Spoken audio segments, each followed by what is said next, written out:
Welcome to the news, the ignition news. We're not Democratic news. We're not Republican news. We're not independent news. We're the ignition news, your unfiltered, unvarnished source for the truth in American media today, a time when it's needed the most. So sit back, grab a seat, and listen to the news. But it's not just enough to listen to the live show. You got to follow along on your favorite podcasting platform. Join us over on Spotify, our chief destination, or find us on a YouTube podcast, on Apple Podcasts, or on Substack. Thanks for tuning into The Ignition. Let's ignite.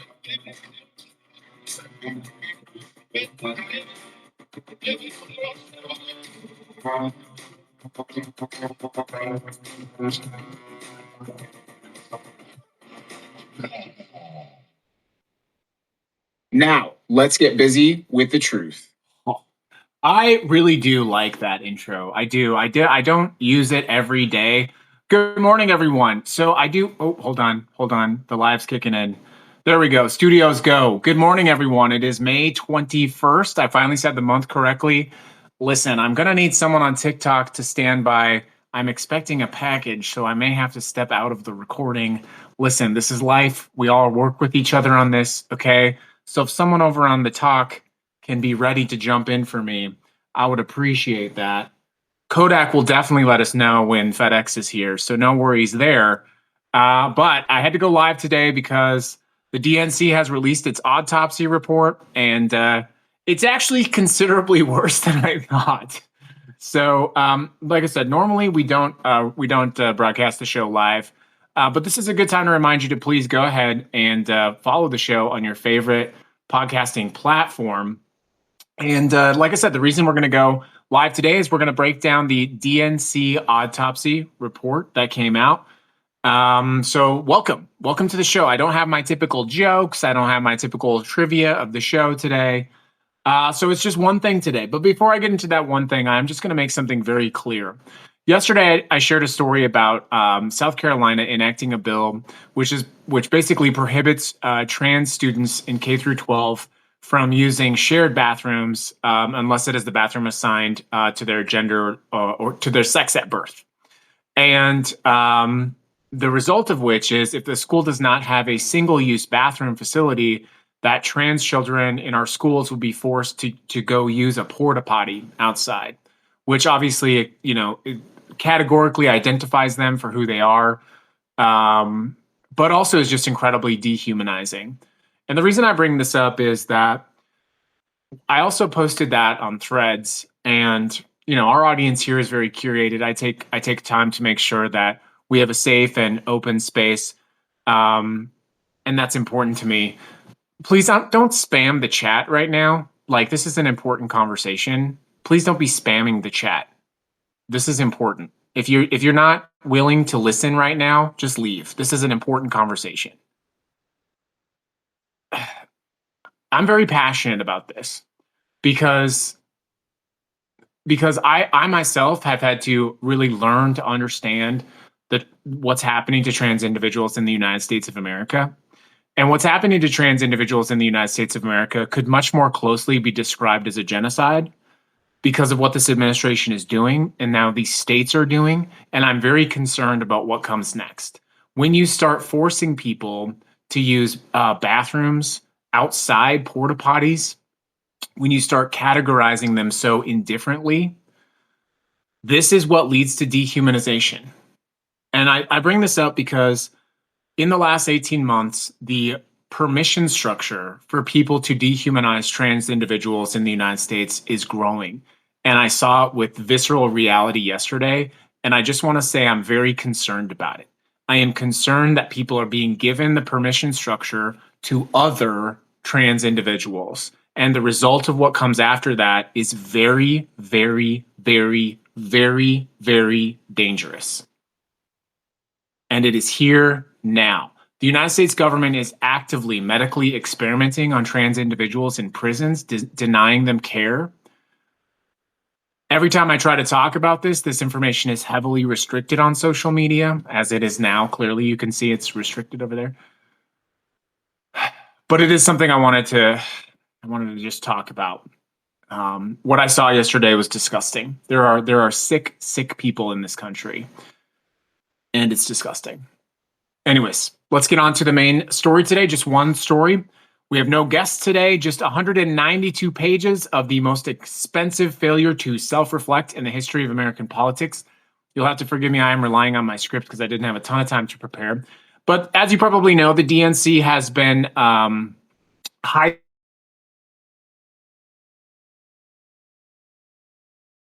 build to win, build to last.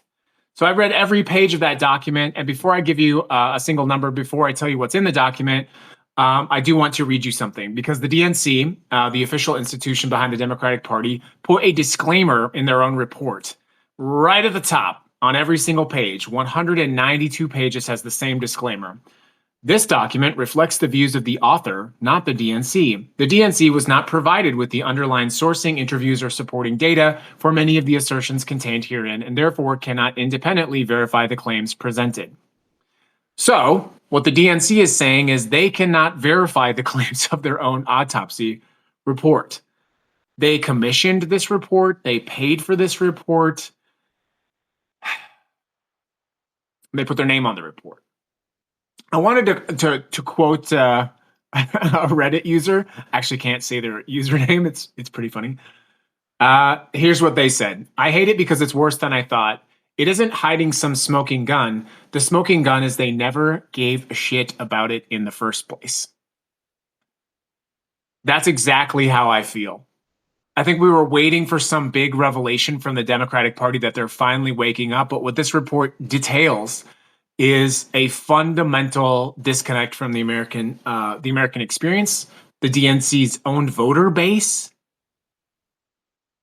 And it's actually quite alarming. Let's get into what the document is. So let me give you the full background here.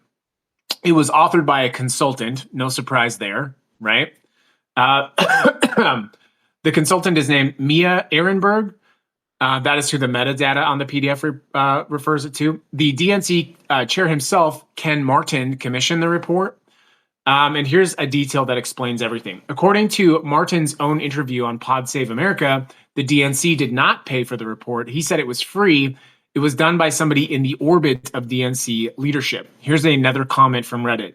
Didn't Ken Martin just get one of his pals to do this for free? I always thought it was more likely that they buried the autopsy because it was a shoddy piece of work than that it had controversial findings. Another one said it. He said on Pod Save America that they did not pay for this report, which actually raises more questions than it answers because it does seem to explain why it's so bad. When you read this autopsy, the DNC autopsy, what you find is that after this devastating loss in the 2024 election, the best thing that they could do was to get a free paper from someone. So the DNC, after losing the White House, the Senate, and the House, and watching its own party hemorrhage working class voters, commissioned a free autopsy, allegedly, from a friend of the chair of the DNC. So let's get into it. So the first section is executive summary.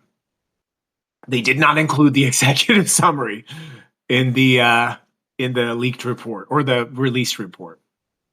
The next page, House of Representatives section, pending, need to adjust for a few House lines. This section was not provided. Here's what someone on Reddit said about that. The leadership messaging section at the beginning being blank is so on point for the current DNC leadership. Another person said, the best part is page 2 titled Leadership Message is just blank. We know. Here's the part that makes the document extraordinary as an artifact.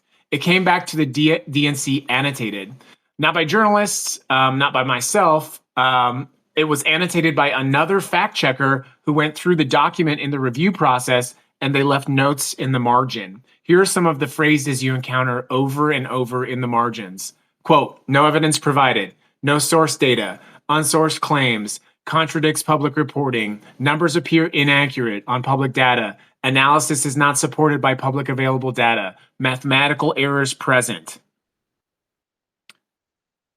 These annotations in the report happen dozens of times on the electoral section, on battleground analysis, on the research and strategy, on the technology, on the fundraising section. So they have a report, an autopsy And their own fact checker says none of this information is supported. Here's some specific factual errors that I found while I was reading the report. The report says John Boehner resigned in 2014. He actually resigned in 2015. That is a verifiable fact. The report describes Pennsylvania, Michigan, and Wisconsin as states that had, quote, consistently and reliably voted for Democratic candidates.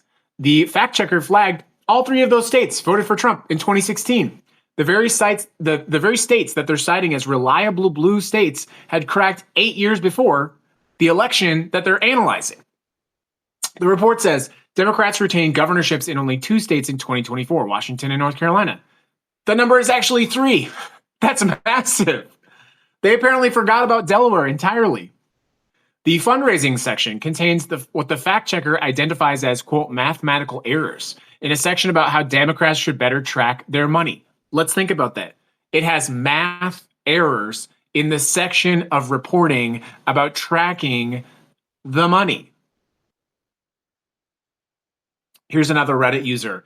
The glut of factual errors and lack of critical analysis and creative thought is staggering. It reads like a low-effort first semester freshman paper. Another one said, he received a shit deliverable, and instead of fixing it or redoing it or reassigning it, he pretended for 6 months that it was full of great lessons and ultimately forced to release the piece of shit anyway. Let's go on to segment 3. In 2024, the Democrats raised and spent more than $8 billion in federal elections. $8 billion. Harris raised $1.37 billion on 2 joint fundraising committees, the Harris Victory Fund and the Harris Action Fund. The president raised $1.09 billion in 3 committees. On advertising specifically, Harris and affiliated committees spent $903 million on ads. Trump spent $435 million. Harris outspent Trump on advertising by 2-1. She spent twice what he spent on ads and lost. Here's the part that should really end the debate on the conversation. Media spending by the Harris campaign and affiliated committees, approximately $1.04 billion. Investment in organizing, voter contact, and field operations, $150 million. They spent 7-1 on advertising instead of actually putting people on the ground to do the actual work. Advertising, which by the way was not good advertising, they spent 7-1, $1.04 billion. They raised all of that money, $1.04 billion. They spent on fucking TV ads, basically, and internet ads. And they spent only $150 million on ground organizing efforts. Even the shitty report, by the way, acknowledges that. They wrote that under old spending cap rules, campaigns would allocate 20 to 30% of their budget to organizing. You do not have to be an election expert to know that nobody under the age 55 gets their political inspiration from the fucking television. Okay? Nobody. As someone on Reddit said, all that money spent on the campaign and $99 on this piece of shit. Exactly. Let's give the advertising breakdown a little bit more. Harris' overall broadcast share was 42% of her media mix. Trump's was 56%. So Harris was actually more digitally focused than Trump, which the report uses as evidence that she was adapting. But the part they don't confront directly, even Harris's supposedly more digital approach resulted in $1 billion going to television and radio, while $115 million went to people actually knocking on doors. And the thing that the report does not acknowledge that these people don't understand is that the president, Trump, he didn't have to spend money on digital because the Republicans are kicking the Democrats' ass in digital. They have it people do it for free. People make these memes and these posts for the president, these weird AI images of the president, and it's free. Segment 4, organizing catastrophe.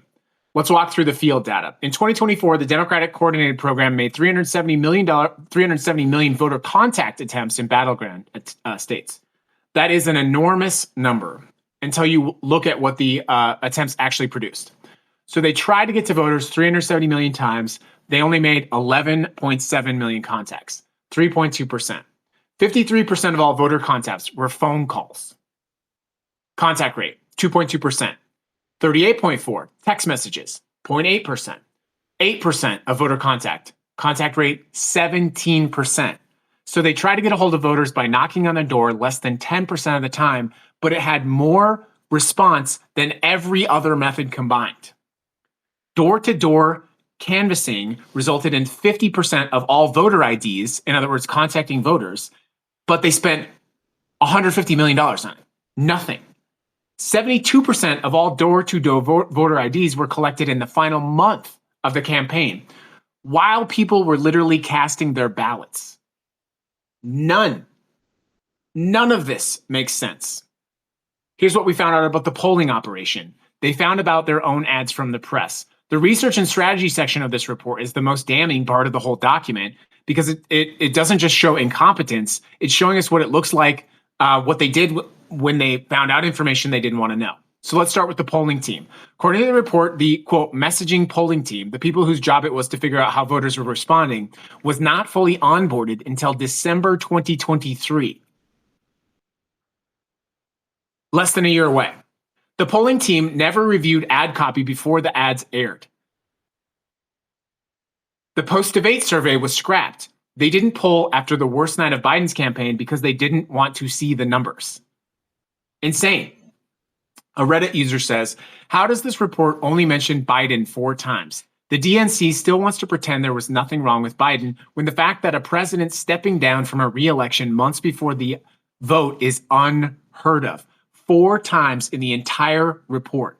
Only 4 times they mention Biden. Although Biden's failure as a campaign is largely attributed to why we're even here. Campaign leadership didn't move, right? Here's a section from the report about differentiating on immigration. A single speech delivered on a Friday afternoon with their phrase, little amplification. They thought they were brought. Okay, I'm sorry, having trouble reading this part here. The inability to move Trump's favorability numbers was a major failure, as the report says. The retrospective job approval for Trump was too high in going into the campaign. Republicans had defined a playbook for attacking Harris, and Democrats had no consistent theory for attacking Trump. That's true. The most successful time they were in the entire campaign was that section when Tim Walz was doing the whole J.D. Vance couch situation. That was the most effective part of the campaign. All right, here we go. Next part. Voters who said the economy was their top issue voted for Trump 81%. Section 6, the demographics. Harris won 40% of men nationally. Josh Stein, running for governor of North Carolina, won 51% of men. That is an 11-point difference. Here's what the report doesn't say. Stein won more male voters because he ran on a record of actually doing things, right? Prosecuting fentanyl, consumer protection, and he did that in a state where his opponent, Mark Robinson, was a man who called. Oh, I can't say that. You guys remember Mark Robinson? He said a bunch of weird stuff on a bunch of adult websites. The 11-point gap is not a messaging problem for Harris. It's a consequence of how the Harris campaign ran. Harris fell below 50% with new voters for the first time in modern Democratic history. She got 48% of first-time participants. Josh Stein in North Carolina got 56%. Bob Ferguson in Washington got 57%. Even the candidate who lost, Matt Craig in New Hampshire, got 50% of new voters. Latino voters. Starr County, Texas, 97% Hispanic, voted for Republican for the first time since 1892. Voter registration. In 2008, 7 jurisdictions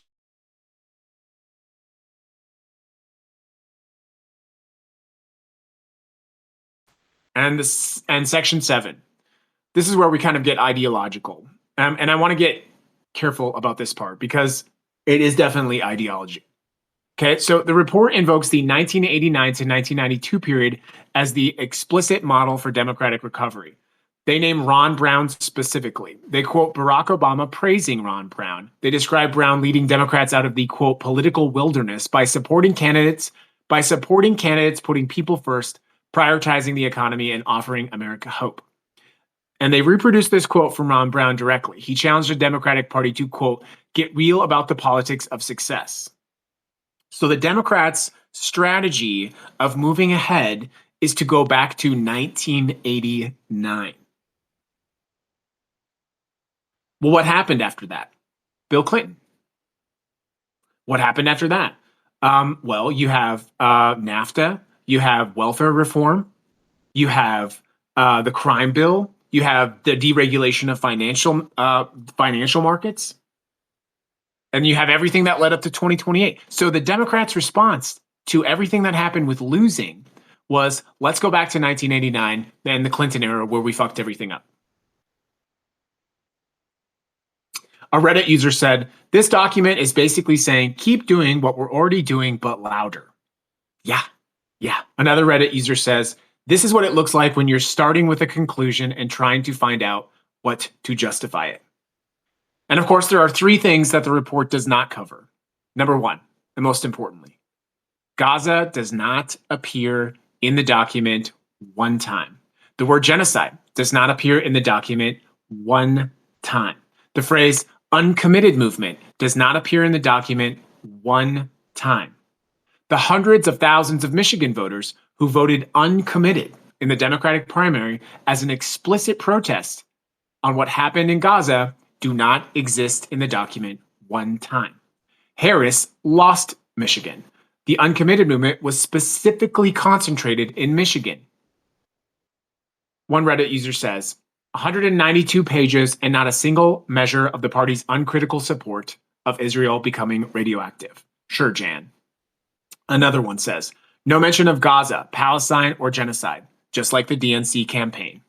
And number two, Biden. Biden is mentioned 4 times in the 192-page document. The report treats the Biden to Harris switch as just an external event. 4 times. This historic event of a president stepping down from his re-election campaign is mentioned 1, 2, 3, 4 times in 192 pages. I don't know about you, but when I watched Biden's debate, I was listening to it in my car, I was working, and the instant that Joe Biden began speaking in that debate, I got sick to my stomach.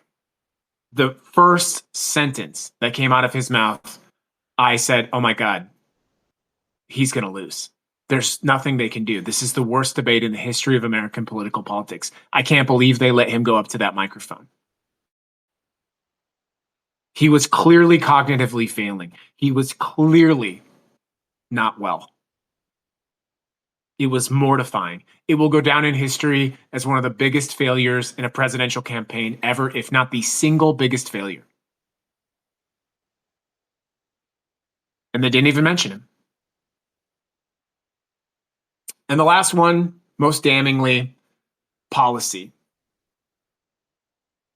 There is not a single substantive policy reform in this entire document, which I think says quite enough. The last section of today's show is the real lesson. What if the working class voters who drifted away from Democrats didn't make the mistake? What if they looked at two parties, one that made explicit promises to hurt them and that one that made implicit promises not to deliver for them? Starr County, 97% Hispanic, voting for Republican for the first time since 1892. What if the young men that swung hard for Trump in Nevada and Arizona weren't confused about their own interests, but they were correctly identifying that neither party's economic agenda was going to get them ahead? What about the union households in Ohio who voted for Trump, simultaneously re-electing a Democrat to the Senate? What if these people are teaching us that you don't fix representation with advertisements? You don't fill trust gaps with data points?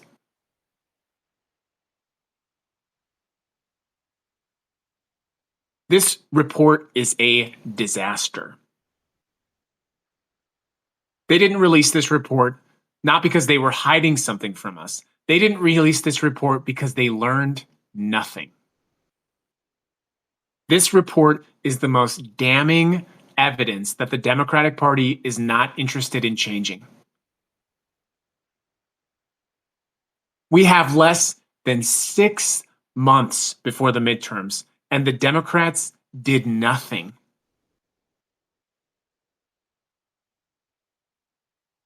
They did not try to diagnose what happened.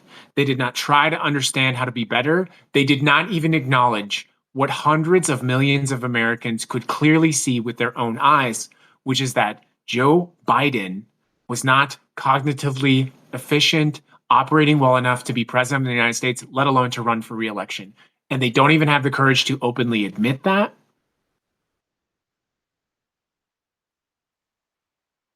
And honestly, what I will close with saying, I don't understand why they released this report. This is embarrassing.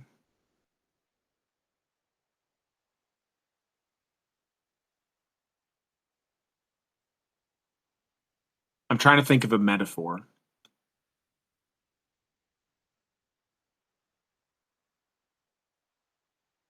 Imagine you have a kid in a baseball team, okay? And you go to the baseball team every game. You go every Saturday to their baseball game, T-ball. Let's say T-ball. And every time the kids get up to go to T-ball, your kids' team, you get up, and the kids just have no idea what to do. And they go up to bat and they hit the ball, and it goes like backwards to the side. And Saturday after Saturday after Saturday, you watch your kid play T-ball, and his team just always loses. And it's not even close. It's like just a walloping. And at the end of the season, the coach puts out a report, and the coach is like,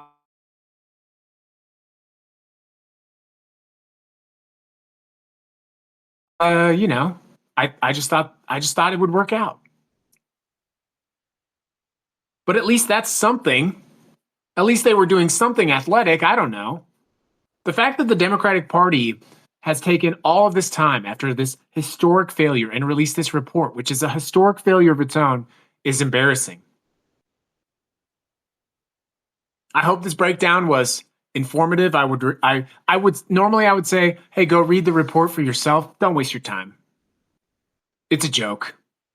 It's a joke of a report. It's a joke of a party. They have learned nothing. They continue to put us in danger every single day by their lack of action. They are actively endangering us. I started the show talking about trans individuals and how they are in danger. This report makes it clear. They don't even care. And so it should remind you 192 pages of this. We have only one chance, and that is each other. Building community, organizing, and pushing back hyperlocally. And that's what we teach you here to do on Rebel Radio and the Ignition News. My dog is like barking in his sleep now. That's okay. He's having nightmares. Thanks for tuning into the special edition of the show. We will be live for our normally scheduled broadcast on Friday. Don't waste your time reading the report. It's garbage. We'll see you back tomorrow.